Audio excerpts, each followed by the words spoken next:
North Carolina wine. It's not just a pancake topping anymore. Here are 7 things you need to know about the wines of North Carolina. It's Pocket Wine School.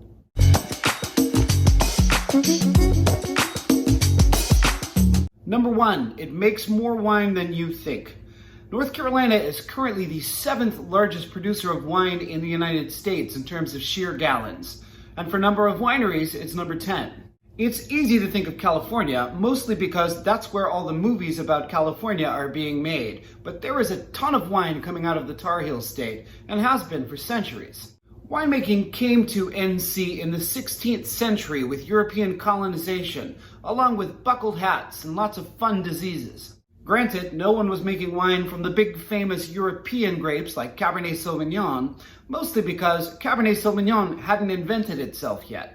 Instead, those early ambitious imbibers focused on native grapes, and those grapes grew everywhere. Spanish and English explorers both wrote about the region's grapey fecundity, including Sir Walter Raleigh, who said, "There sure are a lot of grapes here, and also I hope nobody chops off my head." Number 2, it used to be number 1. Yes, North Carolina in the 19th century was the country's largest producer of both grapes and wine.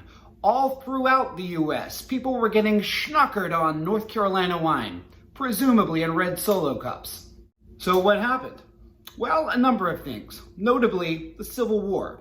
And though North Carolina was the last state to join the Confederacy, it's still, joined the Confederacy. During Reconstruction, after the war, the state lost its winemaking licenses and privileges.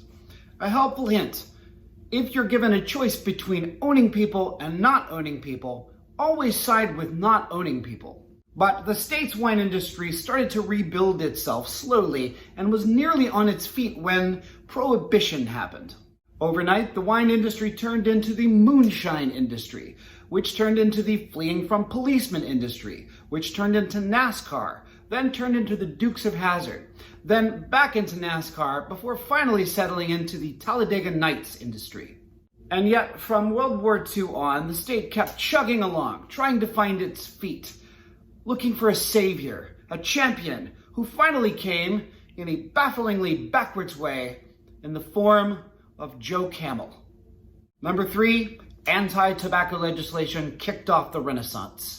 North Carolina has long had a love affair with smoking, both pig flesh and tobacco. Throw in the fact that there is a cubic shit ton of fertile farmland in the area, and you've got yourself an endless horizon of tobacco farming.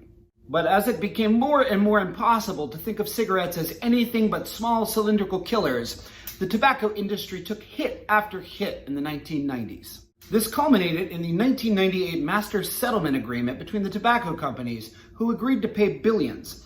A good part of that money went towards rebuilding the communities who were devastated by the suddenly unpopular industry of growing the aforementioned tobacco. In 1999, the nonprofit Golden Leaf Foundation was formed to help distribute this settlement money to the communities. One of these communities was an agricultural valley roughly 3 times the size of Napa Valley. This was the Yadkin Valley. A handful of farmers there had already traded in their tobacco leaves for grapevines. Maybe more importantly, they'd already caught the attention of some very important winemakers all the way on the other side of the country. But let's back up a minute. Like, way back. Number 4, the mother vine. North Carolina has a really, really, really old grapevine. Now, a lot of winemakers and wine labelers will happily tell you if they consider their vines to be old. It's gotten to the point where every Zinfandel is marked as an old vine Zin. But how old is old? There's no real regulation, although the basic rule of thumb is that 35 years counts as old. Once a vine can run for president of the United States, it's old. The mother vine on Roanoke Island, on the other hand, is estimated to be about 400 years old. Essentially, this vine was able to run for president 200 years before there was a presidency. This mother vine is a Scuppernong grapevine, and it's possible that this was the original Scuppernong grapevine. There's also some evidence that Sir Walter Raleigh's explorers ran across this vine while they were looking for land to steal. In 1858, an 84-year-old member of the Baum family, the longtime owners of this tract of land, was interviewed for a local paper's story on the vine. He remembered how, when he was a child, the mother vine dominated the island and even dragged the villagers out of their homes and tossed them far out at sea, the latter part of which I totally made up. But hold on, you might be thinking. What was that bizarre word you just said a minute or so back? That word that sounded like something that Dr. Seuss would scream out at the moment of orgasm. That word is scuppernong, and it's the most famous and infamous grape in all of North Carolina wine. So let's take a look at it. Number 5, it's not all or even mostly sweet wines. Vitis rotundifolia, which only sounds like hate speech, is the botanical name for the muscadine grapevine. This is a grapevine that's native to southeastern and south central United States. Muscadine is very different from nearly all of the other winemaking grapes. It's even part of a different subgenus. All the other vitis vines are part of the Euvitis group, while muscadine is all by its lonesome in the Muscadinia group. Euvitis grapes self-pollinate. Muscadinia needs a little help.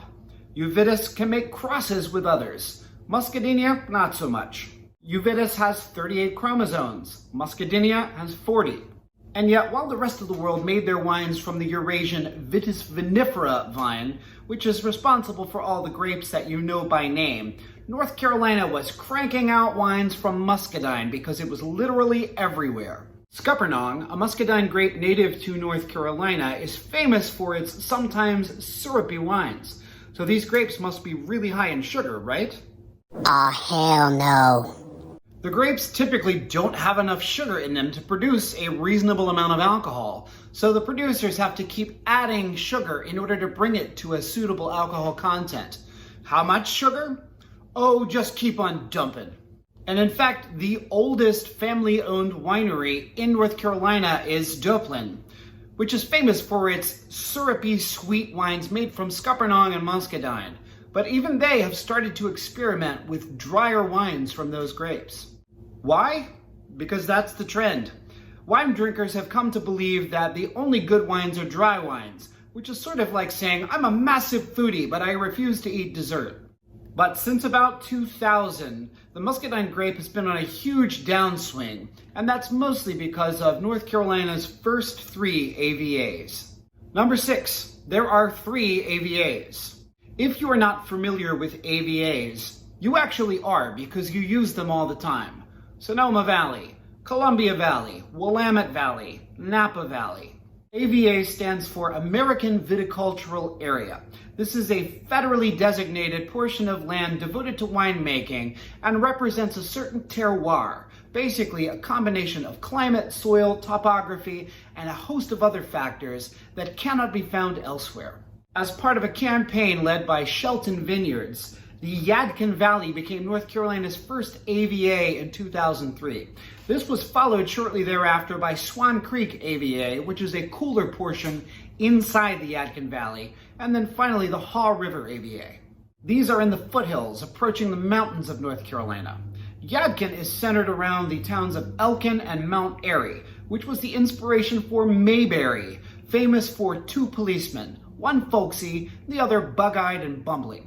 Both the Yadkin Valley and the Swan Creek AVAs are devoted to French and Italian grapes, most notably Cabernet Sauvignon, Chardonnay, Sangiovese, Negro Amaro, Grenache, and others. The Haw River AVA, being further east, focuses on a mix of European grapes and higher quality wines made from native North Carolinian grapes. These 3 areas have attracted winemaking talent from all over the country. Let's talk about one family in particular. Number 7, it has an important Oregon connection. Bob McCritchie was a biology professor in Washington State before he decided to get out of academia and into the wine industry. And as a recovering college professor myself, I totally understand. He moved his family down to Northern California and did a ton of work in Napa Valley before it became the Napa Valley that we know, love, and call Napa Valley. In 1977, he moved his family again to Willamette Valley and became the first winemaker for Sokol Blosser. Then in 1983, he created a Pinot Noir that beat out Burgundy in a high-profile wine tasting. He eventually moved on, becoming a winemaking consultant for several Willamette wineries. His son Sean went on to work in the wine industry all over the world, from Napa Valley to France to Germany to Australia, before finally landing in the Yadkin Valley to work as a winemaker for Shelton Vineyards. Eventually, he started his own winery in Yadkin, and his famous father Bob moved out there shortly thereafter, where he worked as an educator for Surrey Community College's Viticulture and Enology department. That's right, he was training the next generation of North Carolina winemakers. And if your response to this is, oh, bless its heart, look at it try, remember that in the 1960s, all California was known for was jug wines and fortified sweet wines. 10 years later, it kicked France's ass in the famous Judgment of Paris tasting. In other words, even if North Carolina isn't on the national radar yet, don't sleep on it.